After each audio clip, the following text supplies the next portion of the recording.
Morning Mix. Women's Health Care Month is observed annually in May, and the goal is to empower women in such a way that they can make health a priority. It also equips women with the knowledge to help other women on their journeys to improve their health. Dr. Janis Coffin with AU Health and Dr. Makasha White are joining us this morning to address this topic. Good morning, ladies. Thank you for joining us. Good morning. Dr. White, let's talk about some facts regarding women's health. Well, I'll give you a really good fact that people may not even think about: the underutilization of women's health.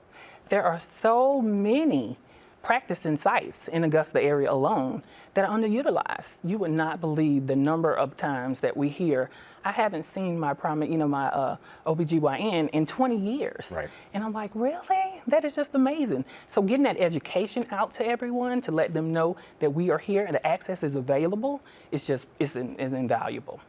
And speaking of women's health, should women have a yearly exam? If so, what's that process like? Most definitely they should come in yearly. You think about everything that happens in a day or a week, much less a year, So who's checking your cholesterol? Who's talking about your high blood pressure? Who's doing your annuals, like your physicals or your pap smears? Not every appointment means a pap smear, and I think a lot of people misunderstood that. It doesn't mean that you'll get a pap smear every single time, but coming in just to make sure we're not missing anything and advocating for your care is pertinent. And we're talking physicals, we're talking exam. Dr. Coffin, we're also talking vaccines as well. Why are they important? Why should vaccines, they should think about those during their lifetime? Yeah, no, so that's a great question. So most people don't realize about 95% of children under the age of 18 are properly immunized, 95%, but only 5% of adults are properly immunized after the age of 18. The reason being, we just don't think about those things, and kids that are going to school have to be vaccinated. So for those of us, summer's coming up, make sure that your Tdap, your tetanus shot, has been in the last 10 years. For women ages 11 to 26, the HPV vaccine. For people over the age of 50, the shingles vaccine. They actually say 50% of people over the age of 50 will get shingles. So go out there and protect yourself, because shingles can be very harmful for some people. And if you're over the age of 65, you need your pneumonia shot. So again, make that yearly physical. Vaccines should be part of that. You should be discussing that every time you go in to see your primary care provider. Okay, thank you for that. And let's talk about preventative services. What are some of those that women should be doing, and at what age? Yeah, so that's another great question. So like Dr. White said, women don't take care of themselves. They usually take care of everyone else except for themselves. So we really have to be thinking about ourselves so we can stay healthy and take care of those. So again, cervical cancer screening, that means a pap smear. They say start at age 21. So pap smear at 21 to prevent against cervical cancer. Women starting at age 40, you want to think about getting a mammogram.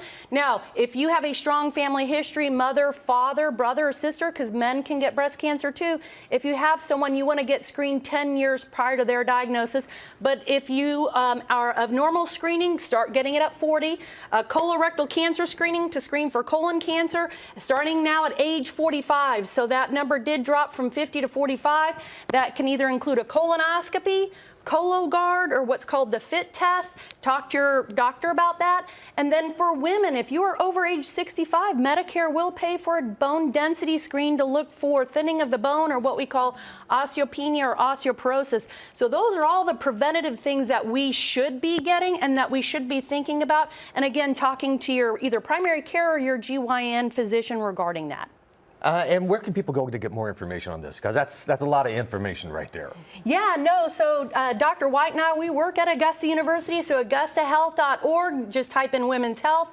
Another thing that, I commonly go to, again, is the CDC, the Center for Disease Control. Again, if you go to cdc.gov, just type in women's health. Lots of information out there. And then those screenings, if you go to the U.S. Preventative Services Task Force, that's the website there. It's all the different screenings, when you should be screened.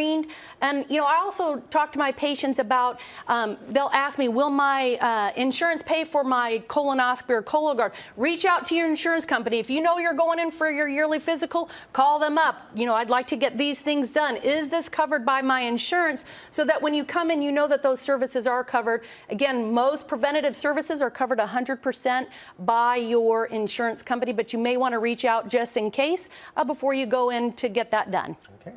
All right. Well, thank you so much. Important information. You don't just go to the doctor when you're sick, right? You do have to do Right. check-ins too. Yes. So thanks, Dr. White, Dr. Coffin. We appreciate it. Thank you so much.